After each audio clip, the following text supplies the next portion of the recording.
आप ही लोग ये मेरे पुरनिया काका दादा कहा कि अहिर गड़ेरिया पासे हाँ ये तीनों सत्यानाशी काहे बोले कहा अहिर बिरादरी में गाय भैंस पाले वाले बड़ा है।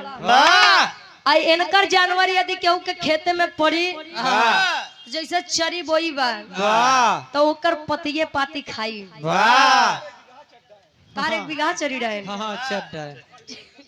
कान पकड़ लेन के बनाई बोगा। अच्छा ठीक बा वो तो मान ला पाती भर खाई है बची का डंठा डंडा ऐसा रही। अच्छा अगर पाल बिरादरी वाले अपन फौज अपन पलटन लेके पहुंच जाए क्या बात है।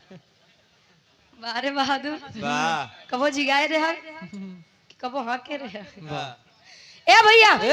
अच्छा पाल बिरादरी वाली यदि फौज पड़े तो वो तना खाई जहां तक जड़ न बची जाए। और जब इतनी जड़ बची तो जब पासी बिरादरी वाले लोग लेके चलिए 12 नंबर जेसीबी ओ लेके चलिए तो वो करी ऐसे नीचे से खोदी खोद के ऊपर है रख दे तो जेकर खेत आई तो कई बार सारे सही बात बाकी अहिर गड़ेरिया पासी ये तीनों सत्यानाशी ये तीनों सत्यानाशी त्यावा क्यों भी भाई बाबू ये बिरहा अपने ऊपर नहीं लिए नहीं तो बुरा मान जा की रुचिया जाती था गाना गावत खाली इंटरटेनमेंट बा और इंटरटेनमेंट के साथे साथे एक एम सीख बा कवन सीख बा 4 लाइन भूमिका के भाव से गुरु जी।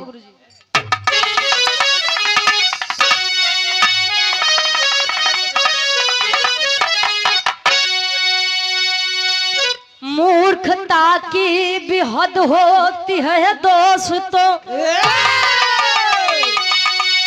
दोस्त थे 4 उनकी कहानी सुनो।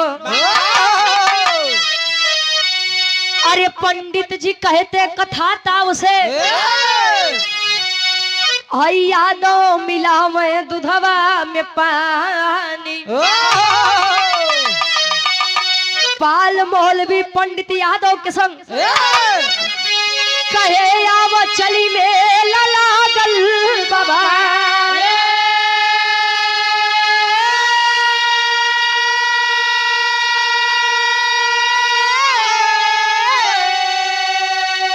अरे अपने में खूब 4 चालाक थे चलते राह में करते लबारी लबारी।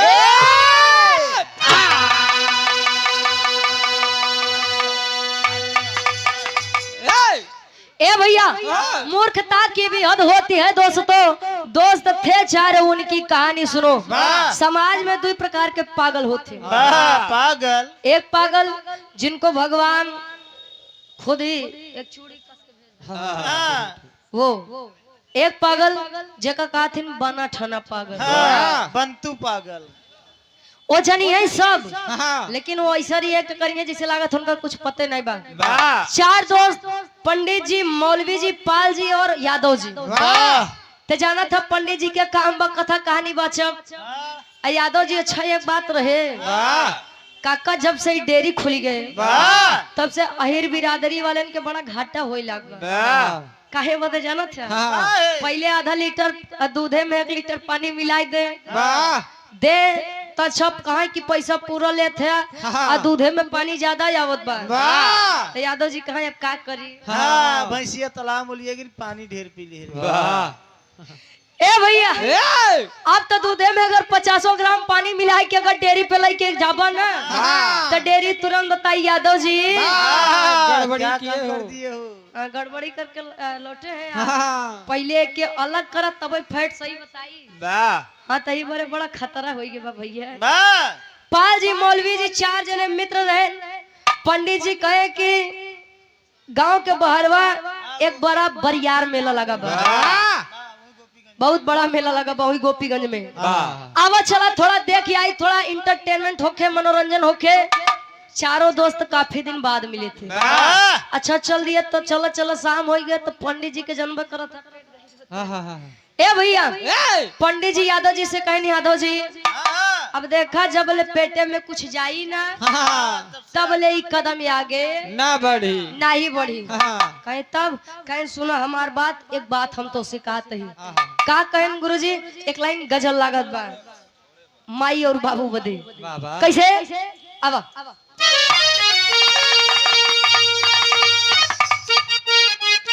क्या बात है।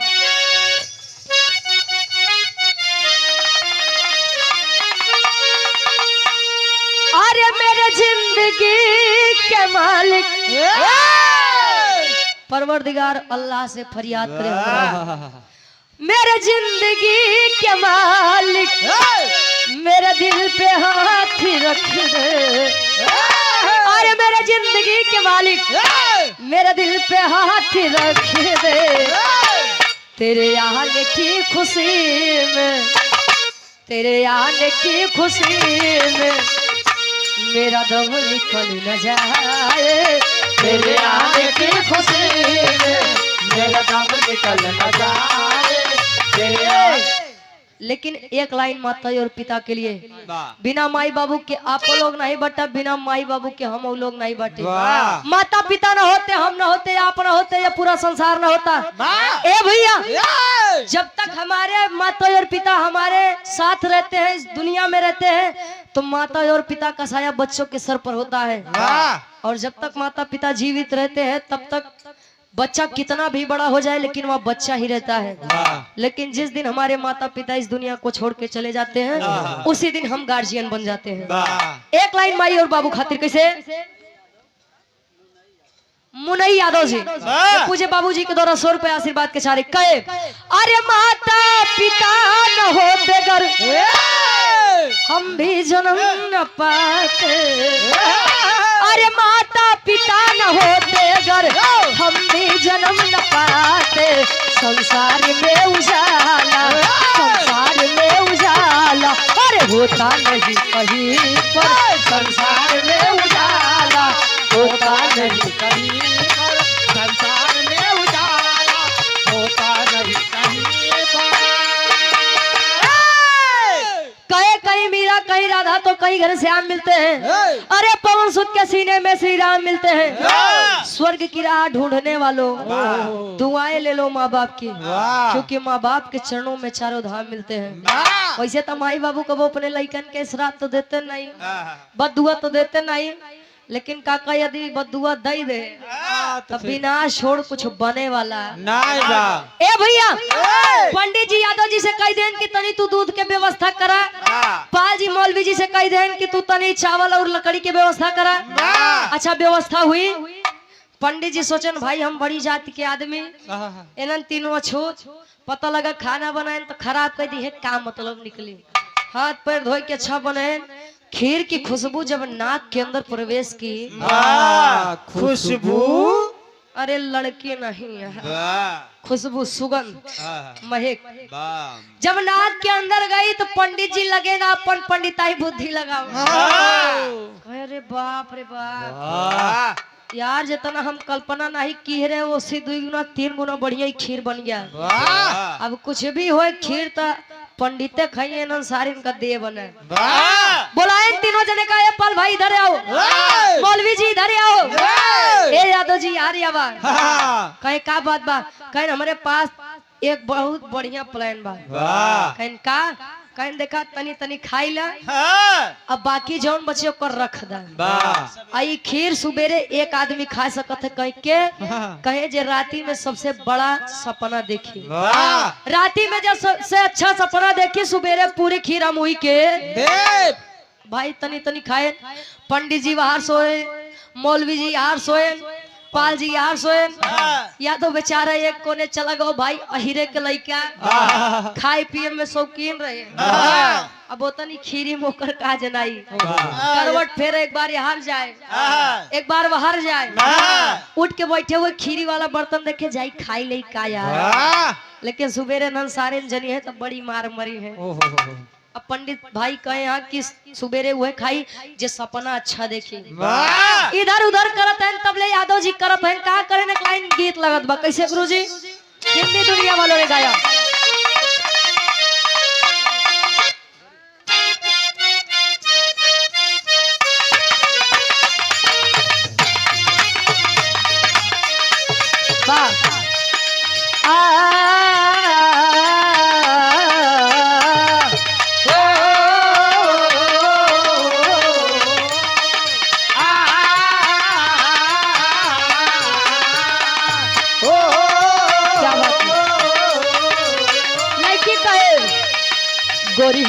कलाइया गोरी है कलाइया तुला दे मुझे हरी हरी चूड़िया गोरी है कलाइया तुला दे मुझे हरी हरी चूड़िया गोरी है कलाइया तुला दे मुझे हरी हरी चूड़िया ए गोरी है कलाइया तुला दे मुझे हरी हरी चूड़िया अपना बना ले मुझे बाल माँ गोरी है कलाइया तुला दे मुझे हरी हरी चूड़िया अपना बना ले मुझे बाल माँ गोरी है कलाइया तुला दे मुझे हरी हरी चूड़िया वाह वाह रे मेरा दादा वाह जी बना ले मुझे बाल माँ। हम जानत रहे या गीत पे केहू आवे चाहे मत आवे लेकिन हमारे दादा जरूरी है रमन आदरणीय पूजी हमारे बाबूजी रमन दादा ये 100 रुपए आशीर्वाद के चाह रही लेकिन वही रे के लइका राती में करत बा नींद यादों को न आए वक्त दिन सोई जाए मुझे याद को न आए बाकी दिन सोई जाए मुझे याद को न आए बाकी दिन सोई जाए नींद यादों को न आए वक्त दिन सोई जाए खिरिया खाई गई ले आधी रात के मुझे याद को न आए बाकी दिन सोई जाए चिड़िया खाई गई रानी रात को मुझे याद को न आए। ए भैया राते में यादव जी उठे गैन कुल खीर खाई ले बर्तन ढक के रख दे सुबेर भर पंडित जी मने मन लगे खुशिया होए केतना होई पंडित से आगे क्यों जाबा ना गैन खुशी खुशी में पंडित जी पाल जी का उठाए ने पाल जी ए पाल जी कारीगांव से पूजे हमारे बाबूजी आप मुनई यादव जी पुनः 100 रुपए लेकर सम्मान के आशीर्वाद के चाह रही कहने राजू उठोबा राती वाली बात याद बा कि नहीं याद बा अब पाल जी राती में कुछ सपना देखे हो तब तो बताओ कहे हाँ हाँ याद बा कहन का सपना देखा कहे पंडित जी रतिया में हम सोवत रहे और सोते सोवत हम 5वें आसमान पे पहुंच गए कहा 5वें आसमान पे यार अरे बाप रे 5वें आसमान पे का करत रहे हो कहना अब हम का जनी बस सपना देख ले तो देख ले अब सपना तो कब बड़ा होए से मतलब बा आम खा गुठली न गिना अच्छा अब मौलवी जी का उठाएं तू कहन है पाल तो 5वें आसमान पे रहे हमारे भगवान ए भैया कहे ने 5वें आसमान पे रहे हम तो 7वें आसमान पे पहुंच गए और वहां से स्वर्ग लोग इतना बढ़िया लग रहा था मृत लोग इतना बढ़िया लग रहा था कि सुंदर सुंदर अप्सराएं काली काली मस्त आहो काली काली नृत्य कर रही थी नाच रही थी कहे अच्छा बे साला ये लोगों तो तगड़ा दिमाग लगा दिए ये 5वें आसमान पे ऐसी ज्यादा तो 7वें आसमान पे पहुंच गया रहा सार हरे हमसे आगे न जाबा पंडित जी कहन बस हेता नहीं रात में मैं सो रहा था और सोते सोते मैं क्षीर सागर में पहुंच गया देखा पंडित जी के दिमाग कहे सोते सोते मैं क्षीर सागर में पहुंच गया अरे क्षीर सागर तू गए रहा तो लक्ष्मी जी विष्णु जी कहाँ रहे लक्ष्मी जी हमारे गोड़ दबावत रहे विष्णु जी का करते रहे वो पिछो बैठ के हवा करत रहे वाह तोरे पिछवा हवा अबे सिरहाने लगे बैठ के हो कहे बा अब यादव जी यार को सुनता कहाँ देखा सार हरेन का है मतलब कि खीर जब होई तब तो खा जाबा लेकिन खीर खाए बदे तू लोग इतना बड़ा झूठ बोलता है दिमाग लगा ले है सार रखी मतलब 2 जने तो इतना ही कम रहे अब पंडित जी का देखा ये लक्ष्मी जी से गोड़ दबावते हैं विष्णु जी से हवा करवाते हैं रहा अहिरे से न जाए का झूठा सार अब पंडित जी तब मार तनी आए लागे बस बस अब हमारे सपना सबसे बढ़िया बा अब अहिरे के बुद्धि के तनी होते है बे अबे तो 12 ए भैया गए कहे रे यादव जी आए राजू उठो बात की सोचता ही रहा बा उठे तुम्हारे यादव जी चौड़ियात है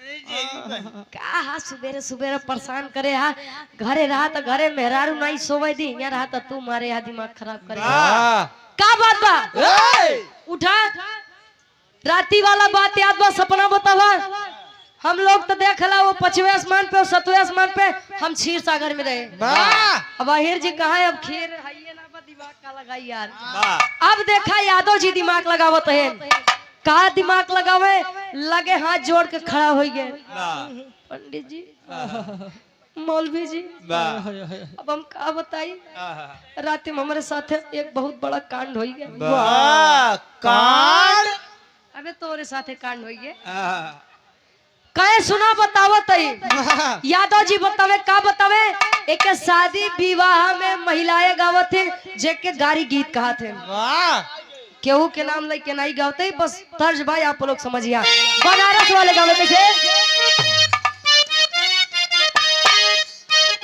क्या बात है गाड़ी दुइये जगह की अच्छी लागत है रमन दादा गाड़ी दुइये जगह की अच्छी लागत है एक सरकारी एक ससुरारी रमन दादा जब हमारे ससुरारी में गाड़ी सुनत हुई है मोड़ी नीचे का खिचड़ी जब खाए बैठा अरे तो का हमारे दादा को वो जवानी ना रही भैया रही हुई हाँ ए भैया नीचे मुड़ी के मार मुस्कियात रहा हुई गावे लोग खतिया शहरी बनारस से खत आई गयो एक तनी से बदला हाँ दादा हम ले थई कहे अब अरे सुई डोली गई कलाई बिचे घड़िया मेरे सुई डोली गई कलाई बिचे घड़िया मेरे सुई डोल गई कलाई बिचे घड़िया हमारे हृदय के गार्जियन जी हमारे रमन दादा 100 रुपए देकर सम्मान के आशीर्वाद के चाह रही मतलब हम तो इशारा करते कि घड़िया में तो नहीं सुनाता ढोल पीटे था नहीं सुन के घड़िया अब मान ला जैसे हमारे रमन दादा के मेहरारू हो गई हमार दादी हो गई वो लोग अगर माइक लेती तो मान ला जगह में दांत नहीं बा वो लोग माइक लेके गए अरे कुछ आज मारूंगी कुछ काल मारूंगा कुछ दिया के बाद मारूंगा सुई डोल कहे अरे फलाने के बहिनी बाजार करे जाली हजार करे जाली भतार करे जाली सुई तब ले लइके माइकवा छोड़ के कहे दादी मारूंगा नहीं मारूंगी अब हम का पता रे थोड़ी पढ़े लिखे है महारानिया यसाई चंदौली से हाँ वो तो हम गांव का नाम बताओ तो ही कृपा शंकर यादव जी दरअसल गांव के नाम भुलाई जा दिक्कत हो जाता ना हमका 100 रुपए देकर सम्मान के आशीर्वाद के चाह रही ये तुम्हारा इंटरटेनमेंट खातिर लेकिन अब सोचा यादव जी दिमाग लगाते हैं का अरे भेटाईगा ए पंडित भाई अरे भेटाईगा मोछंदर लई के मोटकी लाठी हो भेटाईगा अरे भेटाईगा मोछंदर लई के मोटकी लाठी हो भेटाईगा अरे भेटाईगा मोछंदर लई के मोटकी लाठी हो भेटाईगा कहे पंडित भाई राती में हम सोवत रहे हमारे सपना में एक मोट के करिया करिया पहलवान वाह मोछी पत्ताव दी है वाह लई के मोटकई लाठी खड़ा रहा कहे तब रथिया में हम के उदेह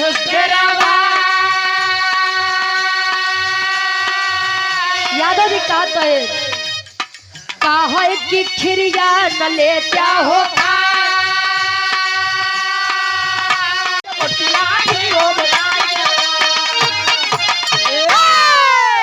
यादव जी कहे नु पहलवान मिला कहे तो सारे पहलवान मिल गया तू पहलवान तोरे साथे का करी ते वो मर्द का बात रहे कहे अब का बताई वो लाठी एकदम हमरे मुहे लगे लगाए दे काहे बदे काहे ई बताओ सारे उ खीर खाबे तू लाठी से रेली बोल कि नहीं खाबे अरे बाप रे बाप खीरी के नाम ले पंडित जी का मुंह बावे रहेगा मच्छी आवत जाई लागी अबे खीर कतो खाए त नहीं ले सर बोल आगे बोल कहे ना हम का बताई कहे कि खीर के खुशबू इतनी बढ़िया है बस अरे हमार व्रत लागत बहुत टूट जाई ई बता त खीर खाबे कि नहीं खाबे कि नहीं खाबे अरे बाप रे बाप तीनों जने मुंह बनाई के लखत है अहिरा सार खाए त नहीं ले देखा दिमाग लगावत है तब ले यादव जी जब तीनों जने का हालत देखे मने मन मुस्कुराते हैं नावा सार हरे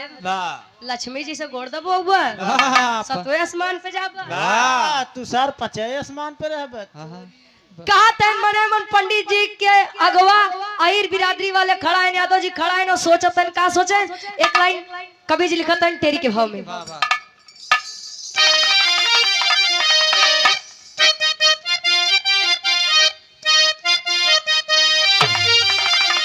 चतुराई चारो अरे कैले जम के, अरे राम चतुराई चारो कैले,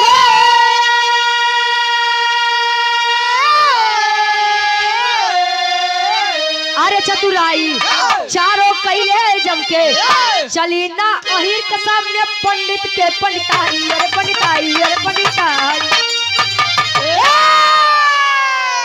चतुराई चारों कैले जम के। ए भैया केवल अहिरे दिमाग नहीं लगाए रहन, पाल जी दिमाग लगाए तो 5वें आसमान पहुंचे, बुद्धि कम पड़ गए। मौलवी जी दिमाग लगाए तो 7वें आसमान पे पहुंच गए। सबके बाद छोड़ा पंडित जी दिमाग लगाए तो क्षीर सागर पहुंच गए। लेकिन जब अहिरे का लड़का खड़ा भा कहे अब का बताई, वो बार बार हमें डरवावे, कहे अगर पहलवान भाई हम खाई ले तो सुबेर होई ना तीनों हमका बड़ी मार मरी है। कहे सारे अगर तय न खाबे तो हम तो यहाँ लाठी से इतना मारा, इतना मारा, इतना मारा, कब मरवाए न हो बेटे। तो जान ला हड्डी पसली तारी एक न बची। तब हम उठे, कहे तो उठे तो गा की है, कहे उठे हम आगे आगे और वो डंडा लिए हम बैठे। भाई साहब हम तोहार माछ खाए खाती, हमार तनिको खीर खाए के मन नहीं, लेकिन डरवश प्लेट हटाए, कुल खीर भाई हम देर के मारा खाई गए। अरे माई रे माई, पंडित जी बैठ गए नवे सारे ही का करे। राती में ढंग से भोजन नहीं किए रे, सुबेरे सोचे रहे खा पी, अब कुल नहीं गए। अभी बताओ जब वो पहलवान तुम्हें डरवावे आ रहा तो 3 जने बगलिया हम उतरे का मर गए का बे नहीं उठाए पाए। तब ले यादव जी कहता अब देखा पंडित भाई अब तू गलते बोलत है यार, अब जान ले मित्रता में दरार आई जाई। कहे न रे मतलब नॉर्मल हो गया, कहन मतलब यार अगर तो कुछ हो ही जाता तो तहार मेरारू 4 बात हम ही सुनावत ना, कहे नहीं उठाए, कहन कैसे उठाई। कहा तनका विराह के आखिरी गीत लगत बा खाटी इलाहाबादी तर्ज।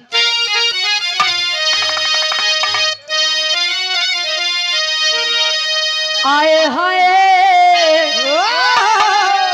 अरे राम झको रमार झुलनी, विराह सम्राट स्वर्गीय दादा गुरु रामधार यादव जी झूसी नरेश प्रयागराज। गुरु जी गावे कैसे, अरे राम झको रमार झुलनी, कहे साड़ी लहराए हो झको रमार झुलनी, साड़ी लहराए हो झको रमार। तनी तनी सब चीज के आनंद ले रहे ना। विराह सम्राट स्वर्गीय गुरु हैदर अली गुरु जी गावे एक कैसेट निकाले रहे ने, रतौंधिया जीजा ओ मगाइल, अरे घुसुरी गवा बरधा गा सार बरधा, अरे घुसुरी गवा बरधा, कहे सरियै मझारी घुसुरी गवा बरधा, सरियै मझारी घुसुरी। सत्यन सुइया में गायन ले ले भैया। मुन्ना यादव कारी गांव से मुन्ना यादव हमारे पूज्य भैया जी के द्वारा 100 रुपए आशीर्वाद के छारी कहे, अरे गजब किहू बहिनी, अरे गजब किहू बहिनी, कहा चीन्यू ना भतार हो, गजब किहू बहिनी, चीन्यू ना।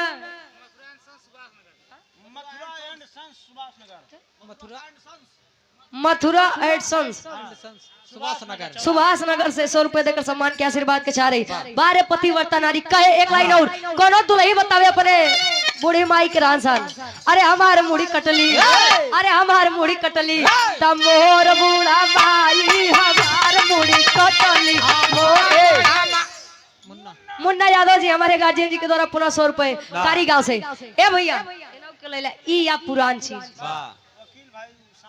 वकील भाई साउंड सर्विस वाले पूज्य हमारे गार्जियन जी के द्वारा जिनके माध्यम से आवाज आप सबके कानों तक जा रही है, 100 रुपए देकर सम्मान के माई भगवती करें कि दिन रात चौगुना तरक्की होके कोरोना की पावन धरती से कहे, अरे लिखा लगोरी पतिया, अरे लिखा लगोरी पतिया, कहे पिया परदेश हो, लिखा लगोरी पतिया, पिया परदेश हो, लिखा लगोरी पतिया। अरे बदन पियर आई गया। महिला जब गर्भवती होती है तो उसके शरीर के अंदर परिवर्तन होते हैं।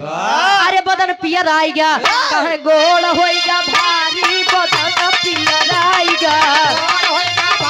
एक लाइन हमार बड़ी मन पसंदीदार बा। का बजाना था? अरे घुमा के गोरी मरलू। मुन्ना यादव जी हमारे गार्जियन जी कारी गांव से 100 रुपए। अरे घुमा के गोरी मरलू, वही से बान रे, घुमा के गोरी मरलू। विराट सम्राट स्वर्गीय दादा श्री राम कैलाश यादव जी एक बात कहत रहे, कहे तेरी मेरी आंख लड़ी लोगों ने बदनाम किया, कहा दुनिया के बक्कई दिया, हम तू अपन काम किया। केहू केहू कहेला उमरिया के दोष बा, कही के गए सूरदास ई सब नजरिए के दोष बा। ए भैया एक लाइन दुई अर्थी। अरे टंगिए में टंगिया, ए बाबू टंगिए में टंगिया, फसावली हो नदी भऊ जइया। कहे टंगिए में टंगिया, फसावली रे नदी भऊ जइया। अरे ऊपर ऐसे डाल के डाल भैया, अरे ऊपर ऐसे डाल के हिलवानी हो नदी भऊ जई। और हमारे गार्जियन जी मुन्ना यादव भैया जी कारीगांव से पूरा 100 रुपए। गोविंद वर्मा जी बड़कऊ, ये हमारे गार्जियन जी के द्वारा 11 रुपए। वसंत लाल विंध्याचल से हमारे गार्जियन जी के द्वारा विंध्याचल धाम से, माई के नगरी से हमारे गार्जियन जी के द्वारा 51 रुपए। हमारे बाबू के लैला हो। अच्छा ठीक बा। मरचा फ्राई वाले, मरचा तो बड़ा महंगा हो गया बिचो में काका। समोसा वाले कारी गांव से 11 रुपया अब गाय ली तो आप खिया के समोसा खाए। ओम प्रकाश सिंह जी विंध्याचल माई के नगरी से हमारे गार्जियन जी के द्वारा 51 रुपए। माई भगवती के कृपा आप पर बनी रहे। कहे टंगिया में टंगिया, फसावली रे ऊपर ऐसे डाल के हिलवानी हो नदी भऊ जइया। ऊपर ऐसे डाल के, ऊपर ऐसे डाल के हिलवानी रे नदी भऊ जइया। ए रमन दादा कहे माल सफेद गिरवानी हो नदी भऊ जइया। माल सफेद दुई अर्थी बाबा। पहले भोरारिया 4 बजे उठ के काकी माई लोग जब जाता पे बैठे गेहूं लेके, गेहूं डाल के जब मुट्ठा पकड़ के घुमावे तब वह सफेद सफेद आटा गिरे। आवा समय में काका जेकरे घरे गेहूं के रोटी बन जाए तने शान से बताओ कि यार आज हमारे गेहूं के रोटी बनी जना मैहर के दर्शन का करबा भाई। जब कोनो चीज अगर काका बिना मेहनत के मिले लागत है ना तो लोग ओकर कीमत भुलाई जाती। ये तो मान लो दुई अर्थी भाव रहे, लेकिन भाव पर गौर करेंगे। आप पंडित जी से यादव जी कहा थे ना, पंडित भाई तू गलत बोलत है। का गलत बोलत है? सुना बताओ तो का बतावे। अरे बोलाई कैसे पंडित जी, अरे बोलाई कैसे पंडित जी, तू रहा क्षीर सागर, बोलाई कैसे पंडित जी।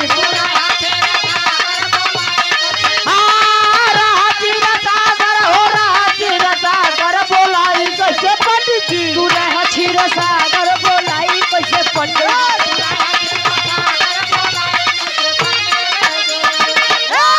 कहे मौलवी भाई गवा रहे सतवे आसमान पे, मौलवी भाई गवा रहे सतवे आसमान पे, मौलवी भाई गवा रहे सतवे आसमान पे। पाले न आए पानी फिर गया रमान पे, फिर गया रमान पे, ओ फिर गया रमान पे, फिर गया रमान पे, ओ फिर गया रमान पे। अरे तोहर सेवा करत रहली, अरे तोहर सेवा करत रहली लक्ष्मी नटनागर, बोलाई कैसे पंडित। तू रहा क्षीर सागर, बोलाई कैसे पंडित। रहा क्षीर सागर, बोलाई कैसे, रहा क्षीर सागर, हो रहा क्षीर सागर, बोलाई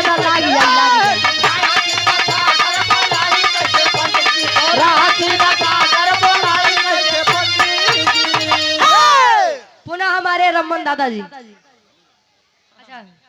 वाह क्या गजब का नित्य है।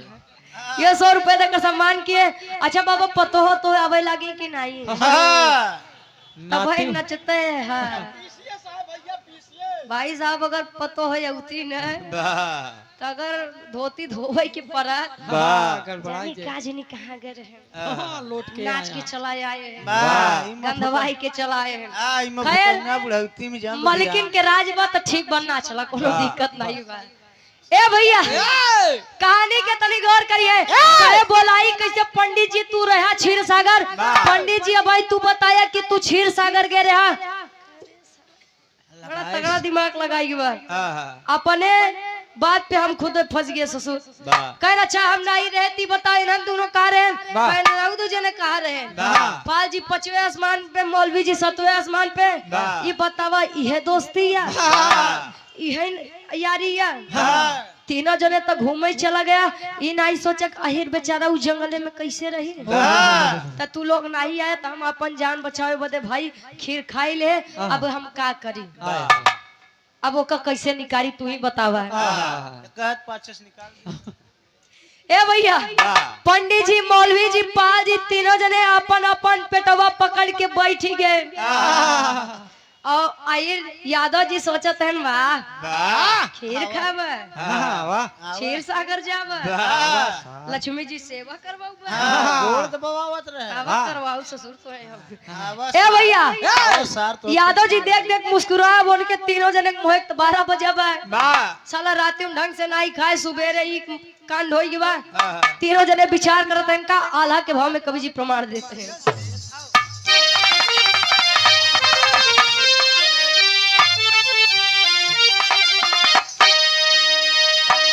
हाय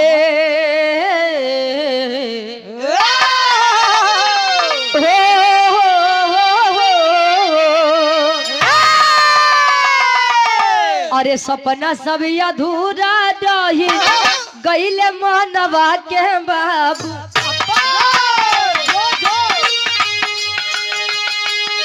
खाई गाय अकेले अहिर पूरा जेवना, रतिया में घूमली हम जाई के आसमनवा भैया। खत्म हो के खाना सब भइले लाचा। पंडित बोले रतिया में कैली ना भोजनवा बाबू। सोची सोची माना में बहुते पछता। तीनों जने पछतात है। यार पंडित जी हिम्मत करके खड़ा भे। पंडित जी कहें भैया भैया राम राम, उतरी जा सुन ला तब जा, कहाँ के देर होता भैया भैया। ए भैया कहानी पर विचार करेंगे। अरे हम अच्छा तीनों लोग विचार करें। पंडित जी हिम्मत बांध के उठन यादव जी अब चला घरे। काहे चला मेला देख लिया, चला मेला देखियावा देखबो ना यार। अब का बताई रात में भोजन नहीं किए, सुबेरे ही हाल हो गया। तब कहाँ से चली, जब पेटे में ससुर कुछ रावे न करी तब मेला मेली नीक लागी।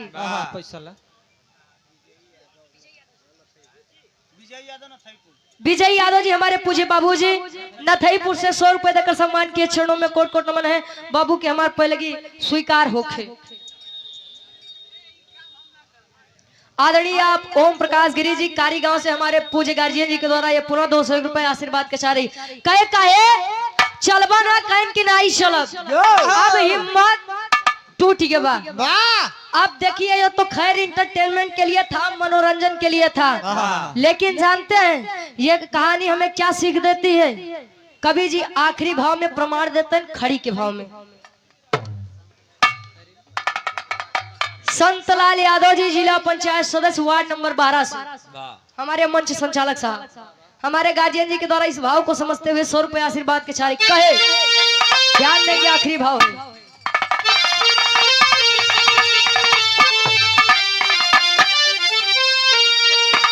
अरे अनुमान से बड़ा भाई अनुभव कहे दुनिया सगरी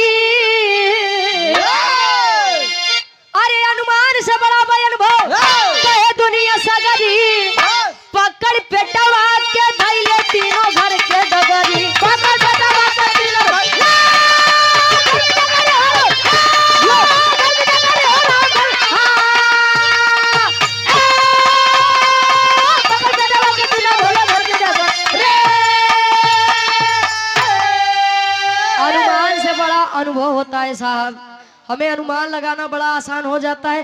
अरे जाना था तू कितने पानी में है, जाना था कितना जानकार है, लेकिन जरूरी नहीं है कि जो ज्ञान की सीमा आपने 70 साल में नहीं पाई तो ये जरूरी नहीं है कि आज का बच्चा ना पा जाए।